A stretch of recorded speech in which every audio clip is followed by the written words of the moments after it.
நீலகிரி மாவட்டம் பந்தலூர் அருகே சிறுத்தை தாக்கி சிறுமி உயிரிழந்ததற்கு எதிராக நடைபெற்ற தொடர் போராட்டம் காரணமாக பேருந்துகள் இயங்காததால் பயணிகள் கடும் அவதியடைந்தனர். மேங்கோரஞ்ச் பகுதியில் அங்கன்வாடியில் இருந்து தாயுடன் சென்ற சிறுமியை சிறுத்தை புலி தாக்கி கொன்றதால் அங்கு தொடர் போராட்டம் நடைபெற்றது.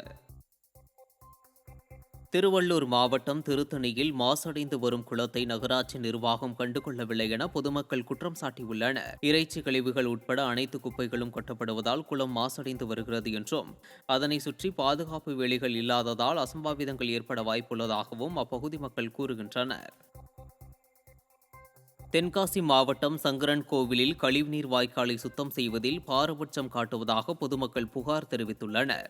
அம்பேத்கர் நகர் பகுதியை வேண்டுமென்றே நகராட்சி நிர்வாகம் புறக்கணிப்பதாகவும் பலமுறை புகார் தெரிவித்தும் குப்பைகளை எடுத்துவிட்டு அதன் பின்னர் 7 முதல் 8 நாட்களுக்கு குப்பைகளை நீக்காமல் அலட்சியமாக செயல்படுவதாகவும் அவர்கள் குற்றஞ்சாட்டினர். மேலும் நகராட்சியின் அலட்சிய போக்கு தொடர்ந்தால் பொதுமக்களை திரட்டி நகராட்சியை முற்றுகையிடுவோம் என்றும் பொதுமக்கள் எச்சரிக்கை விடுத்தனர். நகராட்சியில் போய் நாங்கள் பெட்டிஷன் கொடுத்துட்டு வந்தோம். நாங்கள் 3-4 பேர் போய் கொடுத்துட்டு வந்தோம். அதுக்கு பிறகு ஒரு நாள் இப்படி வந்து எட்டி பார்த்துட்டு போயிட்டாங்க. ஏன்னா ஒரு 2 நாளைக்கு ஒருக்க நாளும் குப்பை அள்ளணுமா இல்லையா? வாறுகால அள்ளதுக்கு ஆள் கிடையாதான். அதாவது நகராட்சியில் ஆள் கிடையாதான், போதுமான ஆள் இல்லை. நாங்கள் இருக்கிறவங்க தான் வாரோம், வந்தோம்னா நாங்கள் என்ன செய்ய முடியும் அப்படின்ட்டு மேலே இருக்க அந்த குப்பையை மாத்திரம் அப்படி எடுத்து போட்டு போயிடுறாங்க. சிவகங்கை ஆட்சியர் அலுவலகத்தில் வாகன நிறுத்துமிடம் ஆபத்தான நிலையில் உள்ளதால் வாகன ஓட்டிகள் அச்சமடைந்துள்ளனர். மாவட்ட கருவூல அலுவலகம் எதிரே உள்ள வாகன நிறுத்துமிடத்தில் கான்கிரீட் சிமெண்ட் கலவை வெடிப்பு ஏற்பட்டு அவ்வப்போது இடிந்து விழுந்து வருகிறது. இதனால் உயிர் பயத்தில் வாகன ஓட்டிகள் அச்சத்துடன் பணி செய்வதாக தெரிவிக்கின்றனர். விடிய அரசு ஆபத்தான நிலையில் உள்ள வாகன நிறுத்துமிடத்தை சீரமைக்க வேண்டும் என வலியுறுத்தியுள்ளனர். மதுரை மாவட்டம் உசிலம்பட்டி அருகே கனமழை காரணமாக அறுவடைக்கு தயாராக இருந்த சுமார் 50 ஏக்கரில் நெற்பயிர்கள் சாய்ந்து சேதமடைந்த சம்பவம் விவசாயிகளிடையே சோகத்தை ஏற்படுத்தியுள்ளது. சுமார் 2000க்கும் அதிகமான ஏக்கரில் நெல் சாகுபடி செய்யப்பட்டுள்ளது. இந்த நிலையில் அறுவடை நேரத்தில் கனமழையால் அறுவடைக்கு தயாராக இருந்த நெற்பயிர்கள் சாய்ந்து சேதமடைந்தது. இதனால் பெரும் நஷ்டம் ஏற்பட்டுள்ளதால் விவசாயிகள் வேதனை அடைந்தனர். எனவே பாதிக்கப்பட்ட நெற்பயிர்களுக்கு உரிய இழப்பீடு வழங்க வேண்டும் என விவசாயிகள் வேண்டுகோள் விடுத்துள்ளனர். போக்குவரத்து ஊழியர்களுக்கான கோரிக்கையை உடனடியாக நிறைவேற்ற வேண்டும் என வால்பாறை அதிமுக சட்டமன்ற உறுப்பினர் அமுல் கந்தசாமி வலியுறுத்தியுள்ளார். கோவை மாவட்டம் வால்பாறையில் அரசு போக்குவரத்து கழக பணிமனை முன்பாக வால்பாறை சட்டமன்ற உறுப்பினர் அமுல் கந்தசாமி தலைமையில் விடிய ஆட்சியை கண்டித்தும் போக்குவரத்து தொழிலாளர்களுக்கான 6 அம்ச கோரிக்கையை வலியுறுத்தியும் ஆர்ப்பாட்டம் நடைபெற்றது.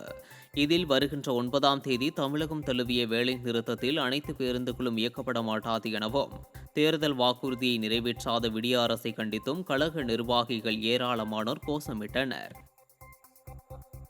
விழுப்புரம் மாவட்டம் திண்டிவனம் நகராட்சியில் துப்புரவு பணியாளரை திமுக பிரமுகர் தகாத வார்த்தைகளால் பேசி கொலை மிரட்டல் விடுத்த சம்பவம் அரங்கேறியுள்ளது. துப்புரவு பணியாளர் நாராயண என்பவர் அதிகாரியின் உத்தரவின் பேரில் நகராட்சிக்கு சொந்தமான இடத்திலுள்ள மரத்தை வெட்டியுள்ளார். ஆனால் திமுக பிரமுகர் நவீன் பாலாஜி என்பவர் தொலைபேசியில் துப்புரவு பணியாளரை தொடர்பு கொண்டு எவ்வாறு மரத்தை வெட்டலாம் என கூறி தகாத வார்த்தைகளால் அவதூறு பேசி கொலை மிரட்டல் விடுத்துள்ளார். விடிய ஆட்சியில் நாளுக்கு நாள் திமுகவினரின் அராஜகம் அதிகரித்து வருவதாக குற்றச்சாட்டு எழுந்துள்ளது. திண்டுக்கல் 4 வழிச்சாலையில் ஓட்டுநரின் கட்டுப்பாட்டை இழந்து ஆம்னி சொகுசு பேருந்து கவிழ்ந்து விபத்துக்குள்ளானது. பெங்களூருவில் இருந்து மூணாறு நோக்கி 22 பயணிகளுடன் ஆம்னி சொகுசு பேருந்து சென்று கொண்டிருந்தது. அப்போது ஓட்டுநரின் கட்டுப்பாட்டை இழந்து திண்டுக்கல் 4 வழிச்சாலையில் ஆம்னி பேருந்து கவிழ்ந்து விபத்துக்குள்ளானது. இந்த விபத்தில் அதிர்ஷ்டவசமாக 22 பயணிகளும் காயமின்றி உயிர் தப்பினர். கடலூர் மாவட்டம் புவனகிரி அருகே சட்டமன்ற உறுப்பினர் தொகுதி மேம்பாட்டு நிதியில் கட்டப்பட்ட புதிய நியாய விலை கட்டிடத்தை சட்டமன்ற உறுப்பினர் அருண்மொழி தேவன் ரிப்பன் வெட்டி திறந்து வைத்தார். கீழநத்தம் கிராம மக்களின் கோரிக்கையை ஏற்று கட்டிடம் கட்டப்பட்டது. பின் பொதுமக்களுக்கு இனிப்புகள் வழங்கப்பட்டது. இதில் கழக நிர்வாகிகள், பொதுமக்கள் உள்ளிட்டோர் கலந்து கொண்டனர். தென்காசி மாவட்டத்தில் அதிமுக ஆட்சியில் தூர்வாரப்பட்ட பெரிய குளம் கனமழையால் வேகமாக நிரம்பி வருவதால் விவசாயிகள் மகிழ்ச்சி அடைந்துள்ளனர். கடந்த அதிமுக ஆட்சியில் வீரசிகாமணி பெரிய குளமானது குடிமராமத்து பணிகள் மேற்கொள்ளப்பட்டு அதிகமாக ஆழப்படுத்தப்பட்டது. இந்நிலையில் கடையநல்லூர் மற்றும் புளியங்குடி மேற்கு தொடர்ச்சி மலைப்பகுதிகளில் பெய்து வரும் பரவலான மழையின் காரணமாக பெரியகுளம் வேகமாக நிரம்பி வருகிறது. இதனால் பல்லாயிரம் ஏக்கர் விளைநிலங்கள் பாசன வசதி பெறுவதுடன் குடிநீர் தேவையும் பூர்த்தியாகும் என்பதால் விவசாயிகள் பொதுமக்கள் மகிழ்ச்சி அடைந்துள்ளனர். கள்ளக்குறிச்சி மாவட்டம் சங்கராபுரம் அருகே குண்டும் குழியுமான சாலையை சீரமைக்காத விடியா அரசால் வாகன ஓட்டிகள் கடும் அவதிக்குள்ளாகியுள்ளனர். சங்கராபுரம் வருவாய் வட்டாட்சியர் அலுவலகம் வழியாக கச்சிராயப்பாளையம் வரை செல்லும் பிரதான சாலை கடந்த 2.5 ஆண்டுகளாக குண்டும் குழியுமாக சேதமடைந்து காணப்படுகிறது. இதனால் குடிமைப் பொருட்களை ஏற்றி வரும் வாகனம், ஆம்புலன்ஸ் உள்ளிட்டவை செல்ல முடியாத நிலை இருக்கிறது. இதுகுறித்து பலமுறை கோரிக்கை விடுத்தும் அதிகாரிகள் கண்டுகொள்ளவில்லை. ஆகையால் புதிய தார் சாலை அமைத்திட நடவடிக்கை எடுக்க வேண்டும் என வாகன ஓட்டிகள் கோரிக்கை விடுத்துள்ளனர். கடலூர் மாவட்டம் சேத்தியாத்தோப்பு அருகே அரசு பள்ளி கட்டிடத்தின் சிமெண்ட் காரைகள் பெயர்ந்து விழுவதால் மாணவ மாணவிகள் கல்வி கற்க முடியாமல் அவதியடைந்து வருவதாக பெற்றோர்கள் குற்றம் சாட்டியுள்ளனர். வெயிலூரில் உள்ள அரசு பள்ளியில் 27 மாணவ மாணவிகள் பயின்று வருகின்றனர். பள்ளி கட்டிடத்தின் உட்பகுதியில் சிமெண்ட் காரைகள் பெயர்ந்து விழுவதால் பள்ளி கட்டிடத்தை அகற்றிவிட்டு புதிய கட்டிடம் வேண்டும் என கிராம மக்கள் கோரிக்கை வைத்தும் மாவட்ட நிர்வாகம் விடிய அரசு எந்த ஒரு நடவடிக்கையும் எடுக்கவில்லை என குற்றம் சாட்டியுள்ளனர். எனவே புதிய கட்டிடம் மற்றும் கழிவறை, குடிநீர் வசதியையும் ஏற்படுத்தி தர வேண்டும் என கிராம மக்கள் கோரிக்கை விடுத்துள்ளனர். வெல்பேர் ஸ்கூல் ரொம்ப சேதம் அடைஞ்சிருக்கு. பிள்ளைங்க எல்லாம் உள்ள உக்காந்துருக்க முடியல. ரொம்ப பொத்துன்னு அப்படியே ஊறி போய் பொதுன்னு கீழே விழுது. பிள்ளைங்க ரொம்ப பாதுகாப்பு இல்லாமல் இருக்கிறாங்க. வெளியிலே தான் ஸ்கூல் நடக்குது. மழை பெஞ்சா ரொம்ப பிள்ளைங்களுக்கு ரொம்ப ஆபத்தான இதாக இருக்குது. கழுவடை வேற உடஞ்சி போயிருக்குது. பல முறை இது மாதிரி வரவங்கள்ட்ட எல்லாத்தையும் சொல்லிட்டு தான் இருக்கிறோம். அதே கட்டித்தரேன் கட்டித்தரேன்னு சொல்கிறாங்க. பசங்களாம் நிறைய பசங்களாம் வெளில போயிட்டாங்க. எங்கள் பசங்க உள்ளே உக்காந்து படிக்கவே முடியல. அதனால் ஒரு 4 பசங்க கூட படிக்க வர மாட்டாங்க. அவங்க அப்பா அம்மாலாம் ரொம்ப பயப்படுறாங்க இங்கே படிக்க வைக்க. அதனால் நீங்கள் கொஞ்சம் சீக்கிரம் எங்களுக்கு கட்டடம் கட்டி கொடுத்தா நல்லாயிருக்கும். முன்னாடி 50 பேர் இருந்தாங்க சார். இந்த 50 பேரில் இப்போ ஒரு 30 பேர் தான் படிக்கிறாங்க. பசங்களை இப்போ ஸ்கூலில் சேர்க்கவே பயப்படுறாங்க சார் ரொம்ப. கள்ளக்குறிச்சியில் போதிய அளவிற்கு பருவமழை பெய்யாததால் சிறுதானிய விளைச்சல் பாதிக்கப்பட்டுள்ளதாக விவசாயிகள் வேதனை தெரிவித்துள்ளனர். ரிஷிவந்தியம், உளுந்தூர்பேட்டை, தியாகதுர்கம் உள்ளிட்ட சுற்றுவட்டார பகுதிகளில் ஆயிரக்கணக்கான ஏக்கரில் உளுந்து, பாசிப்பயிறு போன்ற சிறுதானிய பயிர்களை விவசாயிகள் பயிரிட்டுள்ளனர். இந்த நிலையில் போதிய அளவிற்கு மழை பெய்யாததால் அறுவடைக்கு தயாராகும் முன்பே பயிர்கள் காய்ந்து கருகிவிட்டதாக வேதனை தெரிவித்த விவசாயிகள் விடியா திமுக அரசு வறட்சி நிவாரணம் அறிவிக்க வேண்டும் என வலியுறுத்தியுள்ளனர். சேலம் அருகே மரக்கட்டைகளை ஏற்றிச் சென்ற லாரி தடுப்புச் சுவரில் மோதி விபத்துக்குள்ளானது. சின்னசேலத்தில் இருந்து மரக்கட்டைகளை ஏற்றிக்கொண்டு லாரி ஓட்டுநர் மணிகண்டன் என்பவர் கரூர் நோக்கி சென்றுள்ளார். அப்போது தலைவாசல் கிழக்கு ஏரிக்கரை அருகே சென்ற லாரி ஓட்டுநரின் கட்டுப்பாட்டை இழந்து தடுப்புச் சுவரில் மோதி கவிழ்ந்தது. இதில் லாரி ஓட்டுநர் மணிகண்டன் அதிர்ஷ்டவசமாக உயிர் தப்பினார். விபத்து தொடர்பான சிசிடிவி காட்சி வெளியாகி அதிர்ச்சியை ஏற்படுத்தியுள்ளது.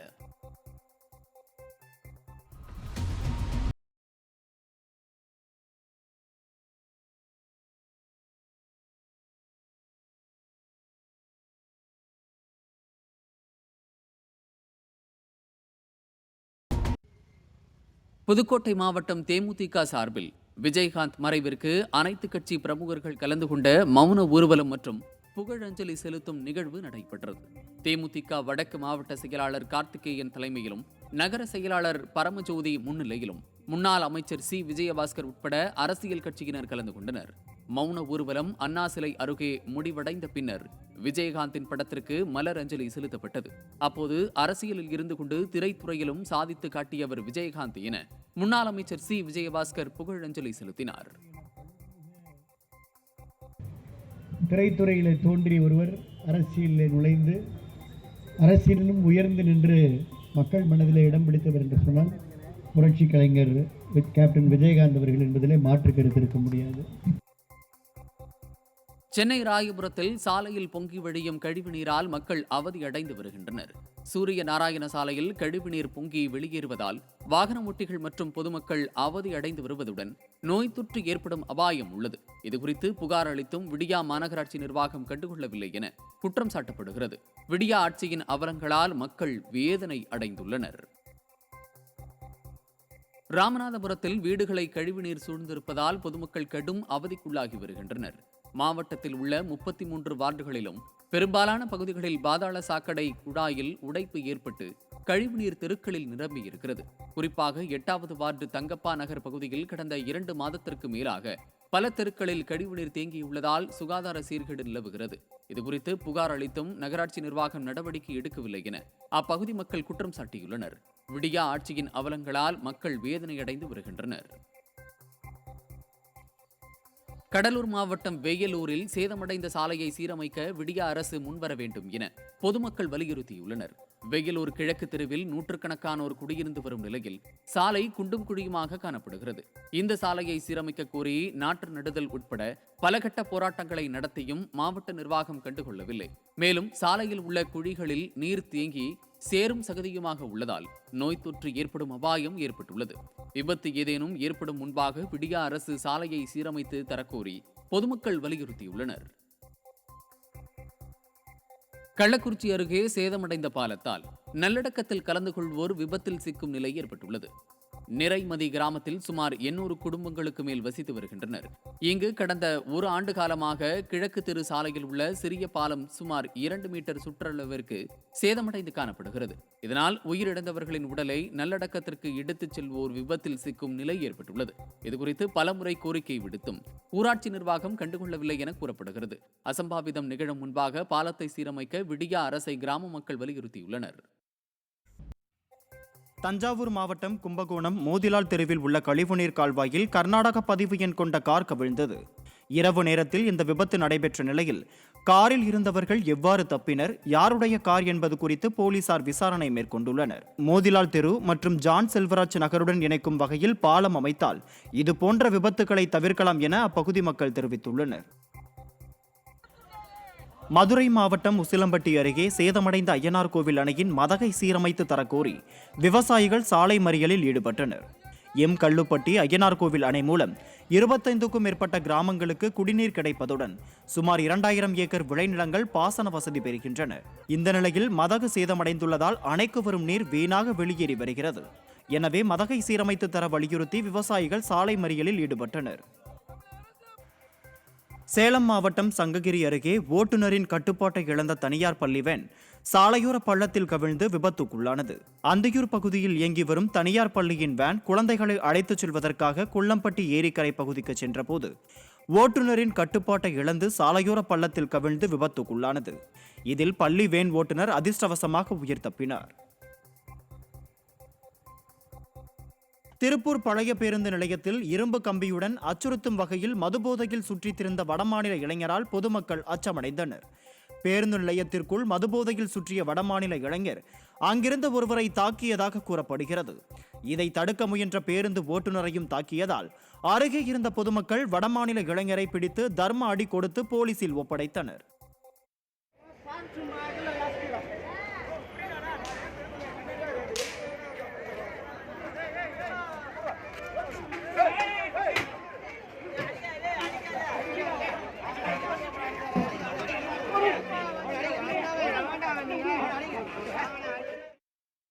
திருவள்ளூர் மாவட்டம் கும்மிடிப்பூண்டி அருகே சாலையில் ஏற்பட்டுள்ள ராட்சத பள்ளத்தால் சென்னை கொல்கத்தா தேசிய நெடுஞ்சாலையில் கடும் போக்குவரத்து நெரிசல் ஏற்பட்டது. இதனால் சாலையின் இருபுறங்களிலும் சுமார் 1 கிலோமீட்டர் தூரத்திற்கு வாகனங்கள் அணிவகுத்து நின்றதால் பள்ளி கல்லூரி மாணவர்கள் கடும் அவதியடைந்தனர். திண்டுக்கல்லில் விடியா அரசின் வட்டாட்சியரை கண்டித்து மின்வாரிய ஊழியர்கள் ஆர்ப்பாட்டத்தில் ஈடுபட்டனர். வேடச்சந்தூரில் மின்வாரிய அலுவலகத்தில் எவ்வித முன்னறிவிப்பும் இன்றி வட்டாட்சியர் ஆய்வு செய்துள்ளார். இதனை எதிர்த்து கேள்வி கேட்ட மின்வாரிய ஊழியர்களையும் வட்டாட்சியர் மிரட்டியதாக மின்வாரிய ஊழியர்கள் குற்றம் சாட்டினர். எங்களுடைய அலுவலர்கள் வந்ததற்கு பிறகு நீங்கள் இந்த ஆக்கிரமிப்பு நடவடிக்கைகளை செய்யுங்கள் என்று கூறிய பொழுது அந்த பணியாளர்கள் மீது காவல்துறை ஏவிட்டு நடவடிக்கை எடுத்து விடுவேன், உங்கள் பணியை தொலைத்து விடுவேன் என்றும் பணியாளர்களை மிரட்டும் விதத்திலும் பணியாளர்களுக்கு ஒரு பாதுகாப்பற்றான ஒரு சூழ்நிலைகளும் அநாகரிகமான முறைகளை பேசி சென்றிருக்கிற வட்டாட்சியரை கண்டித்து தான் இன்றைய தின ஆர்ப்பாட்டம். பெரம்பலூர் அருகே 15 நாட்களுக்கும் மேலாக குடிநீர் வரவில்லை என கூறி சாலை மறியலில் ஈடுபட வந்த பொதுமக்களை போலீசார் தடுத்து நிறுத்தியதால் பரபரப்பு ஏற்பட்டது. குன்னம் அடுத்த வேப்பூர் ஊராட்சி ஒன்றியத்திற்குட்பட்ட சித்தலியில் 15 நாட்களுக்கும் மேலாக தண்ணீர் வரவில்லை என கூறப்படுகிறது.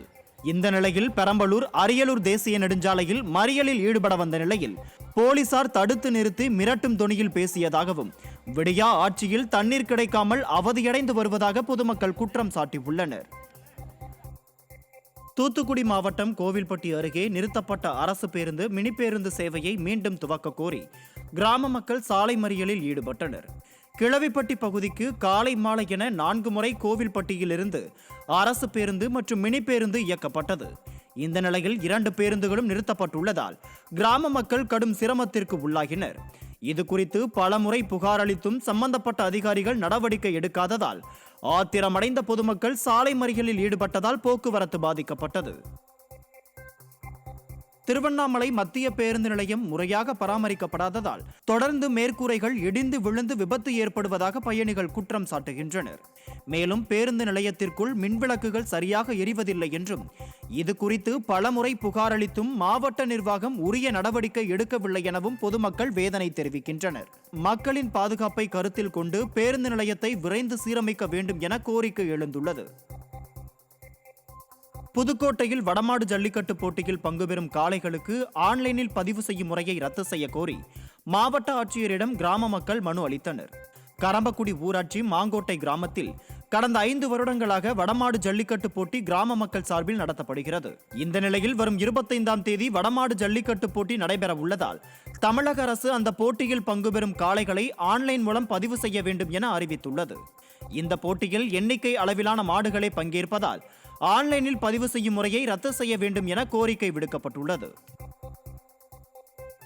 15 டீம் விளையாடையில் தமிழக அரசு முடிவு கோரிக்கை வைக்கிறோம். வடமாட்டை பொறுத்தளவில் எங்களுக்கு ஆன்லைன் தொகை தேவையில்லை. இது 15 மாடு தான். இதை எங்களோட கேன்சல் பண்ணி கொடுக்குமாறு எங்களுக்கு கோரிக்கையை கேட்டுக்கொள்கிறோம். தென்காசி மாவட்ட ஆட்சியர் அலுவலகத்தில் பொதுமக்கள் அமர்வதற்கு நாற்காலி போன்ற அடிப்படை வசதிகள் இல்லாததால் கிடைக்கின்ற இடத்தில் மக்கள் அமர்ந்தனர்.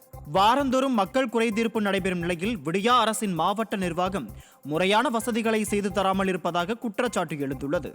மேலும் மாற்றுத்திறனாளிகளுக்கு வீல் சேர் கூட இந்த பொம்மை அரசு வழங்காததால் அவர்களும் கடும் சிரமத்திற்கு ஆளாகினர்.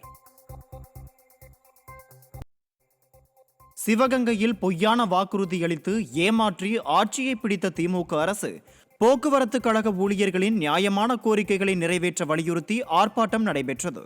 போக்குவரத்து ஊழியர்களின் அனைத்து தொழிற்சங்க கூட்டமைப்பு சார்பில் நடைபெற்ற ஆர்ப்பாட்டத்தில் ஏராளமானோர் கலந்து கொண்டு விடியா அரசுக்கு எதிராக கோஷங்களை எழுப்பினர். நீங்கள் ஆட்சிக்கு வந்த உடனே 100 நாள் எங்களுக்கு முடிச்சு கொடுக்கணும்னு சொன்னாங்க. இதுவரைக்கும் எந்த ஒரு இதுவுமே எங்களுக்கு பண்ணி கொடுக்கல. அதனால நாங்கள் எல்லா சங்கமும் சேர்ந்து ஒரு முடிவெடுத்து அரசிடம் கோரிக்கை வச்சிருக்கோம். சிவகங்கை அருகே உள்ள கண்ணாரிருப்பு கிராமத்தில் ஜல்லிக்கட்டு போட்டியை முன்னிட்டு காளைகளுக்கு அவற்றின் உரிமையாளர்கள் பயிற்சி அளித்து வருகின்றனர். காளைகளுக்கு தினந்தோறும் சத்தான உணவுகளான பருத்திக்கொட்டை, தவிடு, பேரிச்சை உள்ளிட்டவைகளை கொடுத்து பாய்ச்சல், நீச்சல், நடைப்பயிற்சி, மணலில் கொம்புகளால் குத்தி கிளறுவது, புல்தரைகளில் குத்தி கிளறுவது போன்ற பல்வேறு பயிற்சிகள் அளிக்கப்பட்டு வருகிறது.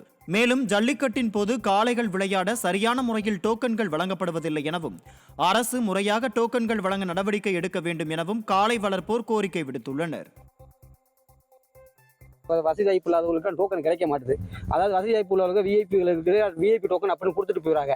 எங்களை மாதிரி ஆளுகளுக்கு டோக்கன் கிடைக்கும் போது டோக்கன் முடிஞ்சிருச்சு. அந்த மாதிரி இருக்கனால எங்களோட மாடுகளை நாங்கள் வளர்த்து அதாவது எங்கள் மாட்டை நாங்கள் ஒரு பிள்ளை மாதிரி வளர்க்குறோம். அதனால எங்களோட மாட்டை ஒரு அடுத்த நிலைக்கு கொண்டு போக முடியல, வெளிப்பாடாக கொண்டு போக முடியல. அதனால அதுக்கு ஒரு பரிந்துரை பண்ணுங்க, அரசு எப்படியாவது பரிந்துரை பண்ணணும்.